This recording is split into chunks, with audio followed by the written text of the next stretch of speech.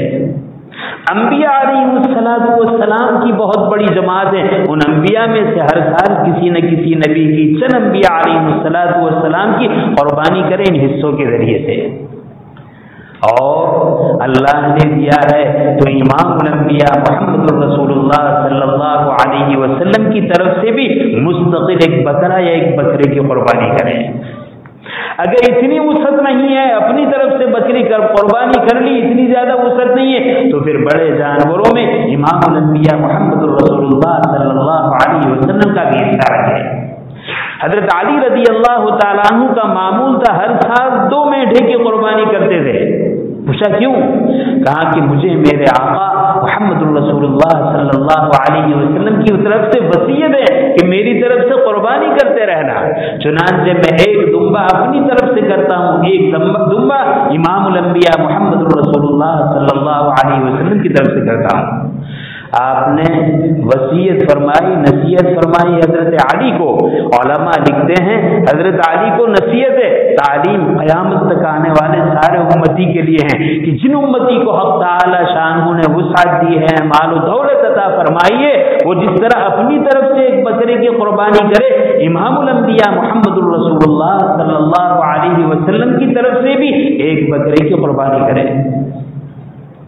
ہمارے اکابر میں محدث جلیل حضرت مولانا مفتی سعید احمد صاحب پالنپوری نور اللہ مرقدہ اپنا عمل بیان کرتے ہیں۔ کہا کہ میں عید کے موقع پر 2 بہترین بکرے خریدتا ہوں، ایک بکرا اپنے واجب قربانی کی طرف سے اور ایک بکرا سید الکونین محمد الرسول اللہ صلی اللہ علیہ وسلم کی طرف سے۔ اور فرماتے ہیں کہ اس میں جو اچھا ہوتا ہے، جو عمدہ ہوتا ہے، وہ آپ صلی اللہ علیہ وسلم کی طرف سے کرتا ہوں، اور پہلے دن اس کو ذبح کرواتا ہوں، دوسرے دن اپنی طرف سے ذبح کرتا ہوں۔ یہ عشق کی بات ہے، یہ محبت کی بات ہے۔ حالانکہ فریضہ پہلے ہے لیکن عشق ہے، اللہ کے رسول کی محبت ہے، اس محبت میں اپنی قربانی بعد میں، نبی کی قربانی پہلے، اور اعلیٰ قربانی نبی کی طرف سے اور دوسری قربانی اپنی طرف سے۔ آج تو ہمارا ذہن بن گیا ہے حصہ دو چھوڑ دو، حصہ دو چھوڑ دو، حصہ دو چھوڑ دو۔ یہ کوئی اچھی ذہنیت نہیں ہے۔ میں نے کہا نا اگر حصہ دینا بری چیز نہیں، آپ نے حصہ دیا، آپ کی واجب قربانی ادا ہو گئی، جو روح ہے وہ اس سے حاصل ہونے والی نہیں ہے۔ بلکہ قربانی کے لیے اصل مقصد کیا ہے؟ محبوب چیز کو اللہ کے راستے میں قربان کرنا۔ ہمارے اکابر میں حضرت شیخ الہند رحمۃ اللہ علیہ گزرے ہیں، ان کے حالات میں ایک مختصر سا رسالہ لکھا ہے۔ ان کے شاگرد رشید حکیم الامت حضرت مولانا اشرف علی تھانوی نور اللہ مرقدہ نے ان کے حالات میں ایک رسالہ لکھا ہے، ذکر محمود۔ اس میں حضرت شیخ الہند کا واقعہ لکھا ہے کہ قربانی کے ایام آنے سے بہت پہلے حضرت ایک جانور خریدتے تھے، ایک بچہ خریدتے تھے، 1.5 سالہ پونے 2 سالہ، اور پھر اس کو کھلاتے تھے، پلاتے تھے، باقاعدہ عصر کی نماز کے بعد جنگل کی طرف اس کو چرانے کے لیے لے جاتے تھے، اور کچھ دنوں کے بعد مانوس ہو جاتا تھا تو اس کو لے کر دوڑتے تھے، اور 6-8 مہینے میں بہتر سے بہتر کھانا کھلا کر اتنا بہترین کر دیتے تھے کہ قربانی کا وقت آیا اس کی عمر بھی پوری ہو جاتی تھی، اور جانور ایسا ہوتا تھا کہ قصائی اور جانور ذبح کرنے والے کہتے تھے کہ مولانا اگر 80 روپے میں اس کو آپ بیچ دیں تو ہم لینے کے لیے تیار ہیں۔ حضرت تھانوی رحمۃ اللہ علیہ لکھتے ہیں اس زمانے میں اچھا جانور جو قربانی کے لیے مناسب ہے 10 روپے میں مل جایا کرتا تھا، لیکن حضرت شیخ الہند رحمۃ اللہ علیہ اس جانور کی دیکھ بھال کرتے، اس کو بہترین سے بہترین کھلاتے، اور کھلانے کے بعد ایسا فربا اور مشتندہ کرتے کہ قصائی کہتے تھے کہ ہم 80 روپے قیمت دینے کے لیے تیار ہیں۔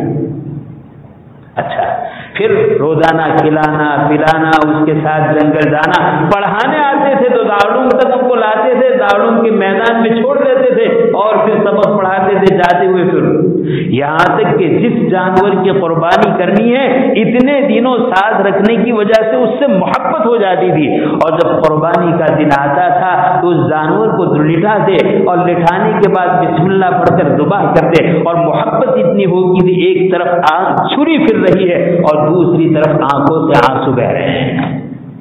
قربانی اس کا نام ہے، قربانی اس کا نام نہیں دوسری جگہ کر لو دوسری جگہ کر لو، بوجھ اٹھا دو ہٹا دو، یہ قربانی اس کا نام نہیں ہے۔ فرائض واجب سب کچھ ادا ہو گیا، روح قربانی اس کا نام نہیں ہے۔ لہذا بہترین طریقہ ہے، اللہ نے جن کو وسعت دی ہے، اللہ نے جن پر واجب کی ہے، ابھی بھی ارادہ کرے، ہمت کرے کہ اگر ہم نے بڑے جانوروں میں حصہ رکھا ہے وہ نفلی قربانی کر لیں گے، لیکن اپنی طرف سے امام الانبیاء محمد رسول اللہ صلی اللہ علیہ وسلم کی طرف سے ایک ایک بکرے کو ہم ذبح کریں گے اور ایک ایک بکرے کی قربانی کریں گے۔ میرے بھائی، اللہ سے لینے کے لیے اللہ کے راستے میں خوش دلی سے دینا پڑتا ہے۔ جب خوش دلی سے دیتے ہیں تو اللہ کی رحمت کے خزانے اور اللہ کے رزق کے خزانے ہم پر کھلتے ہیں۔ ہم تو کھینچتے ہیں، کٹنگ کرتے ہیں۔ حصہ کتنے کا ہے؟ 1700 روپے، کہیں 1600 کا ہے یا نہیں؟ حصہ کتنے کا ہے؟ 25 پاؤنڈ کا، کہیں 22 پاؤنڈ کا ہے کہ نہیں، کہیں 20 پاؤنڈ کا ہے کہ نہیں؟ اور بعض مرتبہ ٹھگ بھی ہوتے ہیں، جھوٹے بھی ہوتے ہیں جو قربانی ہی نہیں کرتے، اور قربانی نہ کرنے کی وجہ سے اتنی کم قیمت لگاتے ہیں کہ اس کا تصور بھی نہیں ہوتا، اور ہم سمجھتے ہیں کہ قربانی ہو گئی۔ نہیں میرے بھائی، قربانی کے سلسلے میں نے گزشتہ بھی بتلایا تھا، ایک مسلمان اللہ کا نائب بن کر اللہ کی طرف سے بندوں کی مہمانی کر رہا ہے، لہذا بہت خوش دلی کے ساتھ قربانی کرنی چاہیے۔ حدیث سے تو یہ معلوم ہوتا ہے قربانی کا جانور اگر خوبصورت مل جائے تو اچھا ہے۔ دیکھو، بہت زیادہ خوبصورتی پر پیسے خرچ نہیں کرنا ہے، یہ مزاج نہیں ہے۔ خوبصورت مل جائے بہت اچھا ہے۔ کیسا ملنا چاہیے؟ ماشاءاللہ فربا بہت زیادہ گوشت والا ملنا چاہیے، اور بہت زیادہ گوشت والا ہو، خوبصورت بھی ہے اور ساتھ میں اگر خصی بھی ہے، واہ بھائی واہ، کیا کہنا۔ آپ صلی اللہ علیہ وسلم نے 2 میڈھوں کی قربانی فرمائی، حدیث میں آتا ہے وہ دونوں میڈھے سینگ والے تھے، وہ دونوں میڈھے رنگ کے اعتبار سے چت کبرے تھے، وہ دونوں میڈھے فربے تھے، وہ دونوں میڈھے خصی تھے۔ آدمی ایسی چیز اللہ کے راستے میں دے جو دینے کے بعد دیکھی جاتی ہے کتنی بہترین ہے، کتنی بڑھیا ہے۔ ہمارا تو حال یہ ہوتا ہے بعض مرتبہ کہ ایسا جانور ہوتا ہے کہ 1 لاکھ مارے 2 گنا ٹھاک، قرب حاصل ہو گیا، اللہ کی نزدیکی، اس سے اللہ کی نزدیکی حاصل ہوگی؟ نہیں میرے بھائی، بڑی خوش دلی کے ساتھ، بڑے بشاشت کے ساتھ اس کو ادا کرنا ہے۔ اور ہمارے عام و مسلمان مال و دولت کے اعتبار سے جن پر قربانی واجب نہیں ہے، لیکن وہ بھی چاہتے ہیں کہ اس سعادت کو حاصل کریں، اس فضیلت کو حاصل کریں، کتنا بڑا ثواب۔ جس آدمی نے ایک بکرا ذبح کیا، ایک دمبا گھیٹا ذبح کیا، اس کی کھال پر جتنے بال ہے ہر بال کے بدلے ہم تعالی شان کو ایک نیکی عطا فرمائیں گے۔ ذرا سوچو تو صحیح کہ جانور کے، بکرے کے کھال پر کتنے بال ہوتے ہیں اور اون پر کتنے بال ہوتے ہیں، گھیٹے وغیرہ اور دمبے وغیرہ پر، ایک ایک بال کے بدلے میں ایک ایک نیکی۔ اور روایتوں میں آتا ہے آدمی قربانی کرتا ہے، قربانی کے لیے چھری کو حلق پر چلاتا ہے، ایک قطرہ، پہلا قطرہ زمین پر گرنے سے پہلے اللہ تعالیٰ اس کی مغفرت فرما دیتے ہیں، اس کے گناہوں کو معاف فرما دیتے ہیں۔ لہذا میرے بھائی، اگر وہ حضرات جن کے اوپر قربانی واجب نہیں ہے لیکن ان کے لیے 1700 1800 2000 روپے نکالنا مشکل نہیں ہے، وہ ان بڑے جانوروں میں اس طریقے سے بھینس میں حصہ لگا دے، کٹرے میں حصہ لگا دے، اور لگانے کے بعد اس فضیلت کو حاصل کرے۔ دیکھو ہمارا فرق کیا ہے، ہم مالدار ہیں، ہم امیر ہیں اور بڑا حصہ دے کر چھوٹ جاتے ہیں، تو بیچارے دوسرے مسلمان تو سوچیں گے یہ کیا ہے۔ نہیں، میں نے کہا نا، آپ کی واجب قربانی بڑے جانور سے ادا ہو گئی، کوئی شک و شبہ نہیں، لیکن قربانی کی روح اس سے حاصل ہونے والی نہیں ہے۔ اور کیا روح حاصل ہوگی؟ وہ جانور ہمارے سامنے نہیں ہے، ہم نے اس کو پانی نہیں پلایا ہے، ہم نے ان کو چارہ نہیں کھلایا ہے، ہم نے اس کی پشت پر ہاتھ نہیں پھیرا ہے، ہم نے اس سے محبت نہیں کی ہے، وہ جانور میلوں دور کٹے، ہمیں کیا ہے؟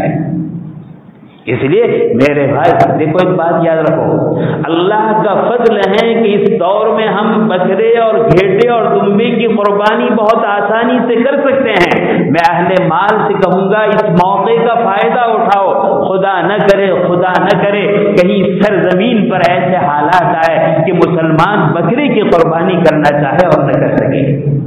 اللہ نے جس نیکی کے کرنے کا موقع عطا فرمایا ہے اس نیکی کو کر لو، اس سے پہلے کہ اس کی ناقدری سے اس نیکی کے کرنے سے ہم عاجز ہو جائیں، محروم ہو جائیں، اس سے پہلے اس نیکی کو ادا کرو۔